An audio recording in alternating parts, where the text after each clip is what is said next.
High বন্ধুরা, তোমরা সবাই কেমন আছো? আমি আবার চলে আসলাম একটা নতুন ভিডিও নিয়ে। আজ অনেক দিন পরে আমাদের এখানে সূর্য মামার দেখা পাওয়া গেছে। এদিকে তোমরা বলো, ঘরেতে চেয়ার থাকলে কি তোমাদেরও এরকমই অবস্থা হয়? আমি যতই জামা কাপড় গুছিয়ে রাখি না কেন, চেয়ারের ওপর এরকম একটা দুটো জামা কাপড় আমার থাকবেই। জামা কাপড়, বিছানা চাদর সবকিছু নিয়ে চলে গেলাম বাইরে এদিকে আজকেও মা বাবার জন্য খাসির টেংরির স্যুপ রান্না করছিল। মাই রান্নাটা করছিল বলে মা আমাকে বলল একটু মাছটা কেটে দিতে। সেই মতো আমিও বসে পড়েছিলাম কাজ করতে। আগে আমি অনেক ধরনের টুকিটাকি মাছ কেটেছি, কিন্তু ইলিশ মাছটা এই প্রথমবার কাটলাম। আমাদের যদি আমার ভিডিওগুলো ভালো লেগে থাকে তাহলে অবশ্যই একটা লাইক কমেন্ট শেয়ার করুন।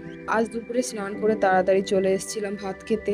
আমাদের বাড়ি ইলিশ মাছ আনলে বেশিরভাগ সময় সর্ষে দিয়ে পাতলা করে ঝোল রান্না করে।